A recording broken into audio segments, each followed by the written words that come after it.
After months of endless rumors and leaks, the Sony Xperia Z1 is finally here. It comes with the promise of an outstanding camera and powerful performance, all in a sleek package made out of glass.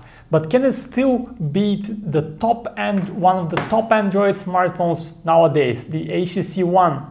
Now, these two devices are similar in one way. They both feature exquisite designs. The Xperia Z1 is made out of glass and the HTC One is made out of aluminum. However, the Xperia Z1 has the advantage of being released nearly half a year after the HTC One, and it features a much beefier processor.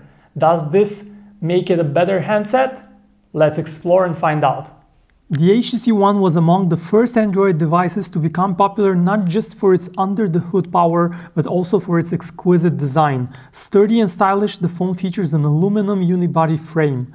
The Sony Xperia Z1 is equally very well made, but instead of curved shapes and aluminum, it bets on flat lines, boxy looks, and gloss. What we like about both is that they feel very solidly put together, with no squeaking parts. One important difference between the two is their size. Both are too large for single-handed use, but the Xperia Z1 just feels huge. It's almost as large as a phablet, and it's definitely larger than the HTC One. The Z1 is also way heavier at 6 ounces. A huge advantage the Sony Xperia Z1 has is its water and dust resistance. Unlike any other Android flagship, the glass frame of the Z1 is sealed and protected from the elements. In terms of physical buttons, the HTC One has got a very well-made, large and convenient to press aluminum volume rocker on the left and a plastic lock key that is a bit hard to reach on top. The Xperia Z1 buttons are all located on the side and are easy to reach and press, but a bit too small. The HTC One wowed us with one of the best displays we've ever seen on a smartphone, a 4.7-inch 1080p pixel screen with crisp image and vivid colors. The Xperia Z1 features a slightly larger 5-inch 1080p display that is even brighter, but colors on it seem just a bit washed out comparatively. Blacks are not that deep as well. The two displays are bright enough to be legible even under direct sunlight, but the Xperia Z1 is a bit more luminous and easier to read. One slight niggle with the Xperia Z1 screen is Sony's traditionally low viewing angles. The screen loses brightness and colors wash out significantly when you tilt the display. The Sony Xperia Z1 and the HTC One currently run on Android 4.2.2 Jelly Bean with a custom skin on top. The two skins are clean and modern looking without any of the gaudy cartoony looks typical for Samsung and LG. We're talking about well-polished looks with more toned down, mature colors. There are real differences in functionality though. The Xperia Z1 has the more traditional looks that it livens up via animations. The Xperia Z1 is also more customizable with color themes and a large number of high-quality wallpapers. We like some small touches like the ability to sort the app grid by most used applications, a unique and useful feature. Basic functionality is well covered on both, as you have rich phone books with tabs that you can swipe between. Both are great devices for texters. The stock keyboards are spacious with large convenient buttons that you quickly get used to. The Sony Xperia Z1 comes nearly half a year after the HTC One, and that grants it the advantage of getting the latest, most powerful hardware. In daily use, navigating around Android is perfectly smooth on both, and you won't notice any huge difference with light usage. Start playing games, browsing or using the camera more, you'd start noticing that the Xperia Z1 has the upper hand and is just faster. Both devices come with 2 GB of RAM. Now, probably the biggest difference between the two comes in gaming. The Android 330 graphical chip in the Xperia Z1 is a leap ahead of that in the One. It allows you to play all the latest games at maximum detail and without any lag. One big difference between the two is internal storage. The Xperia Z1 comes with 16 gigs on board, but you can easily expand this via microSD cards of up to 64 GB. The HTC One, in contrast, does not support expandable memory. Instead, it has a set amount of either 32 GB or 64 GB depending on the model you buy.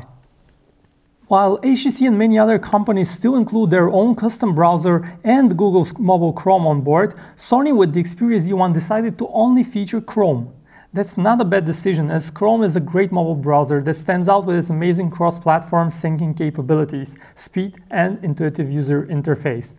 Looking at the actual performance, we were smitten with the almost instantaneous loading times on the Xperia Z1. JavaScript just flies on Sony's flagship, and in most cases heavy websites load a couple of times faster on the Z1 than on the HTC One. Both devices feature 4G LTE connectivity, dual-channel Wi-Fi, AGPS, GLONASS, NFC, and Bluetooth 4.0. Now the HTC One has one slight advantage. It supports an infrared blaster built inside its lock key, so you can use it as a remote control for your TV. The Sony Xperia Z1 features a 20.7 megapixel autofocus camera with a single LED flash that captures extremely sharp and detailed images.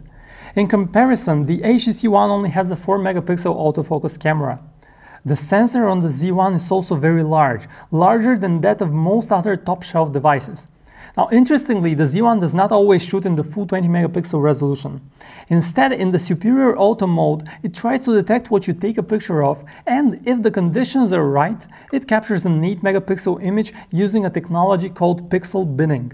Now, this means that it combines information from multiple pixels to create a clearer image with less noise in it. It's similar to what Nokia uses on its Lumia 1020, for instance. Now, firing up the camera is very quick on both devices.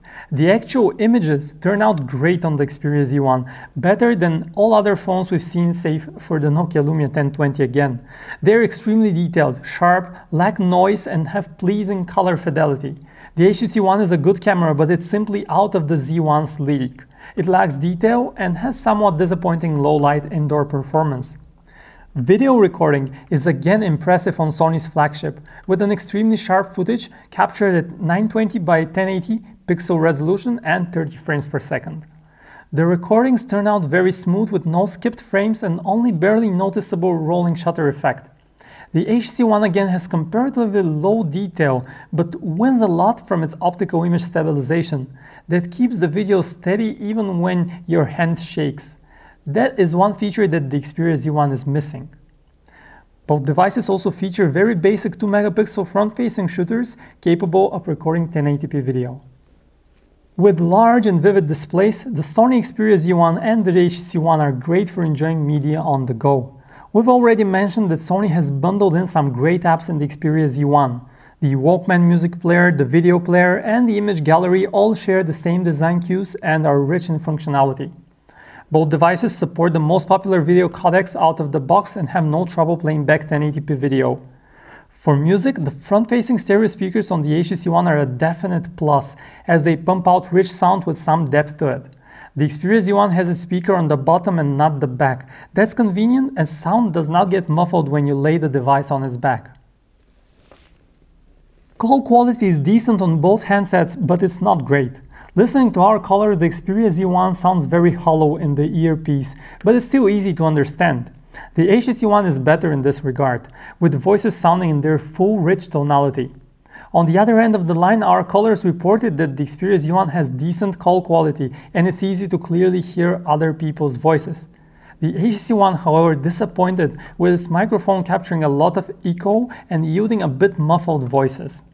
With some clever engineering, Sony managed to cram in a 3000 mAh battery inside the slim body of the Xperia Z1, and that's a great asset that will allow your phone to easily last a full day of use. The HTC One in comparison has a more modest 2300 mAh battery. With slightly more conservative use, you'd also be able to use it a full day without recharging. Sony has used time to its full advantage. Half a year after the HTC One, it releases a phone with better specs that is beefier and has a camera that is light years ahead of that in the HTC One. And overall, this is clearly the better handset. However, the HTC One right now has dropped in price and it costs much less than it used to. You can buy it for $100 or less on contract, and it's a very good deal for the money. And if you're a budget-conscious buyer, why not? It also has the advantage of an infrared sensor, while the Sony Xperia Z1 has that sleek body that is both water and dust resistant. Now, overall, this is the better handset. If you're still on a budget, you can consider the HTC One. For a more detailed comparison of the two, make sure to head to PhoneArena.com. Thanks for watching.